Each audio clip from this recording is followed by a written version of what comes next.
Welcome to NCERT class 8 की NCERT भूगोल की। हम आज इसका फर्स्ट चैप्टर जैसे कि पहले देख चुके थे और इसकी हम शुरुआत कर रहे हैं सेकेंड चैप्टर की।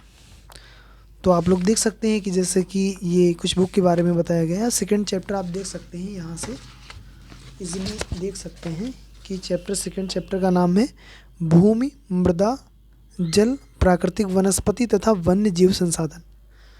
तो आपको बता देते हैं कि सारी चीज़ें सीक्वेंस वाइज होती हैं तो ज़्यादा अच्छी होती हैं। जैसे कि हमने फर्स्ट चैप्टर हम सब ने आपस में मिलके, मैंने तो नहीं कहूँगा, हमने फर्स्ट चैप्टर मिलके आपस में कंप्लीट किया, जिसका नाम था संसाधन, फर्स्ट चैप्टर। अब हम बात करते हैं सेकेंड चैप्टर की, जिसका नाम है मृदा, भूमि, मृदा, जल, प्राकृतिक वनस्पति एवं वन्य जीव संसाधन।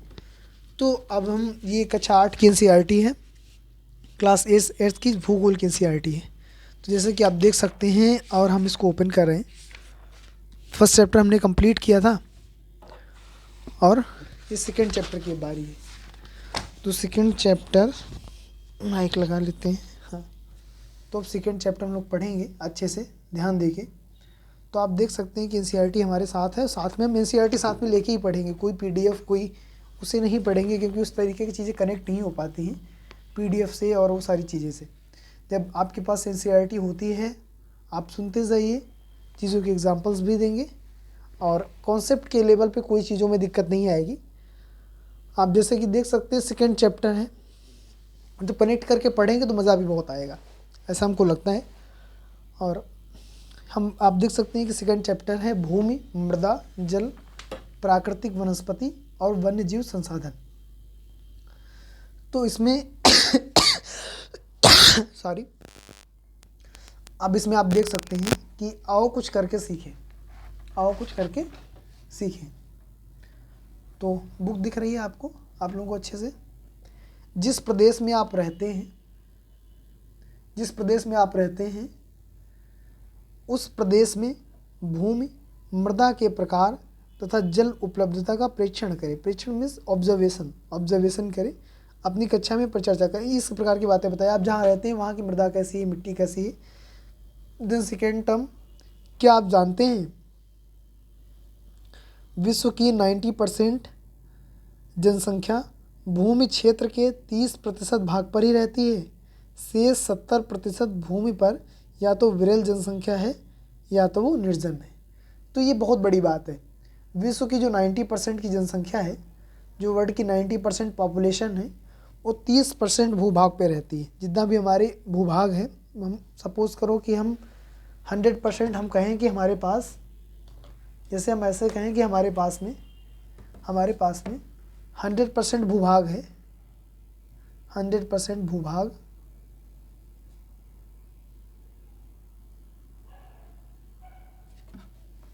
और हमारे पास 100% जनसंख्या है। हर चीज़ अपने आप में 100% होती है।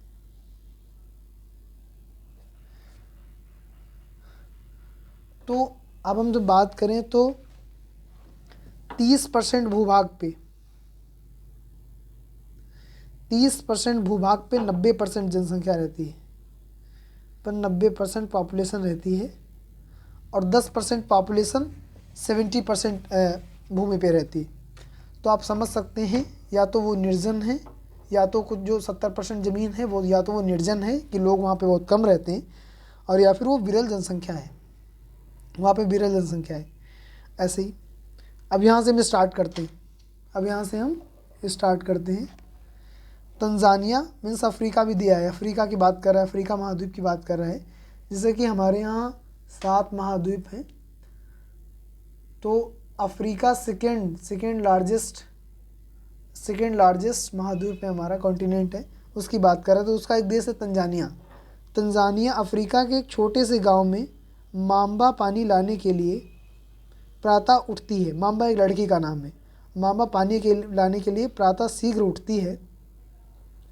उसे बहुत दूर जाना पड़ता है और वह कुछ घंटों के बाद लौटती है। अब ये पानी लाने जाती है, उसको बहुत दूर जाना पड़ता है और कुछ घंटों के बाद पानी लौटती है।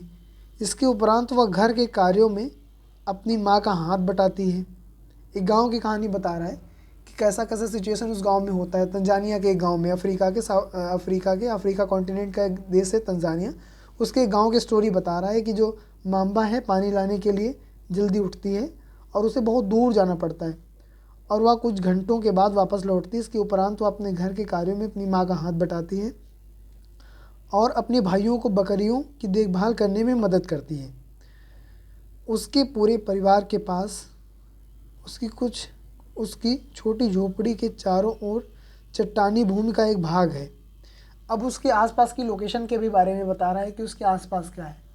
उसकी झोपड़ी जो है, जहाँ पे उसका घर है, झोपड़ी में घर जहाँ पे उसका घर है, तो उसके पास में एक चट्टानी भूमि का भाग है। माम्बा के पिता कठिन परिश्रम के बाद कुछ मक्का और सेम ही उगा सकते हैं।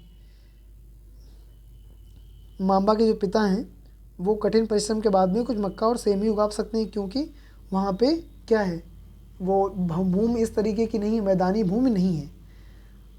फिर भी वह उनके परिवार के लिए साल भर के खाने के लिए पर्याप्त नहीं है। जितना भी मक्का और सेम उगाते हैं वो उनके परिवार के लिए साल भर के खाने के लिए पर्याप्त नहीं है। पीटर न्यूजीलैंड के भेड़ पालन प्रदेश के मध्यवर्ती भाग में रहता है। अब देखो, एक कहानी इसकी बताया कि एक तंजानिया के गांव में एक लड़की है, वो पानी लेने दूर उसको जाना पड़ता है। उसके पिता हैं, उसका घर जहाँ पे है वहाँ पे एक चट्टानी भाग है और उसके पिता मक्का और सेम ही कुछ उगा पाते हैं। इसका रीज़न ये है कि इसका रीज़न क्या है, उसका रीज़न यही है कि उसका रीज़न ये हुआ कि क्या कहते हैं कि वहाँ पे उसकी भूमि की कंडीशन बहुत ज़्यादा सही नहीं है। चट्टानी बता दी ना, चट्टानी भूमि का एक भाग है। अब दूसरी कहानी देखिए। पीटर न्यूजीलैंड के भेड़ पालन प्रदेश में मध्यवर्ती भाग में रहता है। पीटर एक लड़के का नाम है, न्यूजीलैंड के भेड़ पालन प्रदेश के मध्यवर्ती भाग में रहता है। वहाँ उसका परिवार ऊन प्रक्रमण करने का कारखाना चलाता है और वहाँ उसका फैमिली क्या करता है कि ऊन का काम करता है, ऊन के लिए कारखाना चलाता है उसका परिवार। प्रतिदिन जब पीटर स्कूल से लौटता है तो अपना चाचा को अपनी भेड़ों की देखभाल करते हुए देखता है। उसका भेड़ों का कुछ दूर पर पहाड़ियों से लगे हुए एक विस्तृत घास के मैदान पर स्थित है। वहाँ नवीनतम प्रौद्योगिकी का विकास करते हुए एक वैज्ञानिक विधि से इसका प्रबंध किया जाता है।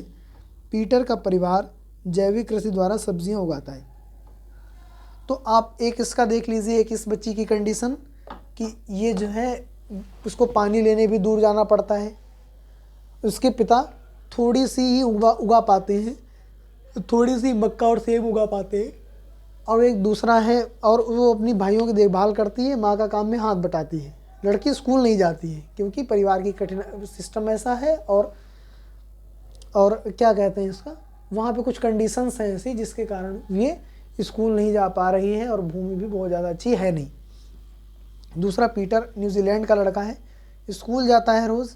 जब आता है तब देखता है कि उसके चाचा क्या करते हैं कि भेड़ों का काम कर रहे हैं और वो भी वैज्ञानिक विधि से टेक्नोलॉजी का यूज़ करके वहाँ पे सारा काम किया जाता है। अब देखिए, अब उसका जो इसका पीटर का फैमिली है कैसे सब्जियां उगाता है, ऑर्गेनिक सब्जियां उगाता है। अब देखिए, माम्बा और पीटर विश्व के दो विभिन्न स्थानों में रहते हैं।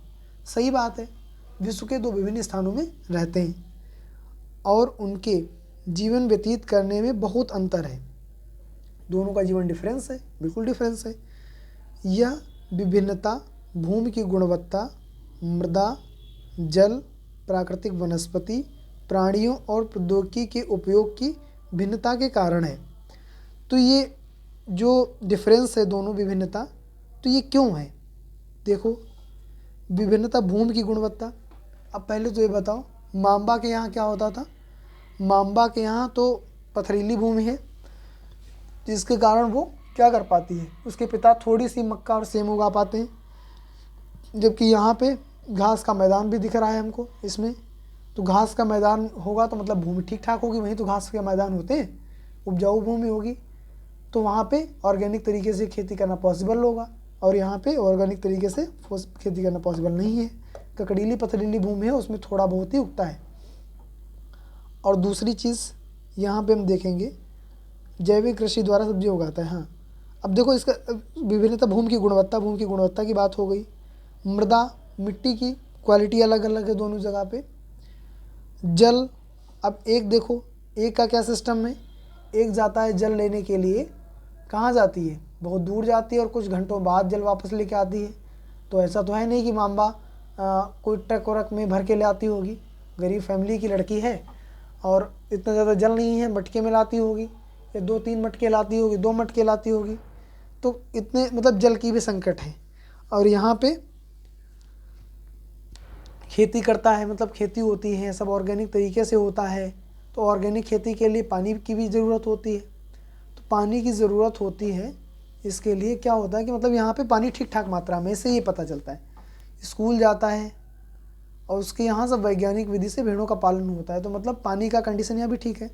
प्राकृतिक वनस्पति, वहाँ पे क्या है, पानी नहीं है तो वनस्पति नहीं होगी तंजानिया के आसपास। और यहाँ क्या है कि एक वो मैदानी इलाका है, इसमें जैसे बताया गया पहाड़ियों से लगे विस्तृत घास के मैदान में स्थित है। तो पहाड़ियों से लगे विस्तृत घास का मैदान है, तो मीन्स वनस्पति। प्राणियों और प्रौद्योगिकी उपयोग की भिन्नता के कारण है। तो वहाँ पे, यहाँ पे टेक्नोलॉजी है, वहाँ पे टेक्नोलॉजी नहीं है। तो ये भिन्नता इसलिए है। इन स्थानों पर एक दूसरे से भिन्न होने का मुख्य कारण इस प्रकार के संसाधनों की उपलब्धता है। तो आप समझ लीजिए कि यहाँ डिफरेंस क्या है। एक तो क्या लड़की नाम था, मांबा, एक लड़की है मांबा।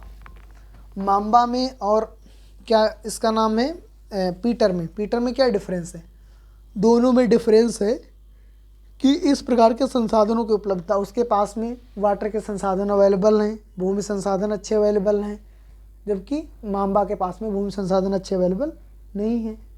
तो इसलिए यहाँ के ये लोग स्किल्ड हैं, इनके पास टेक्नोलॉजी है और उनके पास टेक्नोलॉजी नहीं है।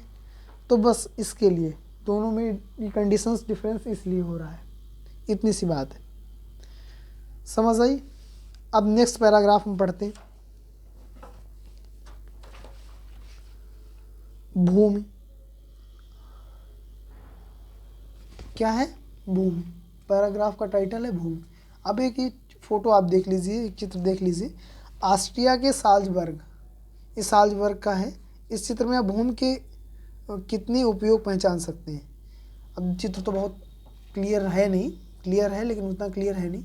अब देखो, एक तो ग्रीनरी हो रही है, यहाँ पे खेती हो रही है, इसका नहीं समझ आ रहा है कि क्या हो रहा है। यहाँ पे नदी भी है, बहती हुई जा रही है, कारखाने भी लगे होंगे, यहाँ पे भूमि भी बनी होगी, खेती भी हो रही होगी, यहाँ पे कल कारखाने भी होंगे।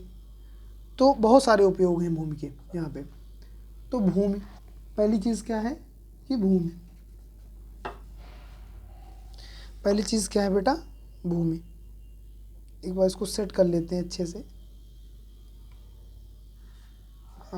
हाँ अब सही। तो सभी महत्वपूर्ण प्राकृतिक संसाधनों में भूमि भी शामिल है।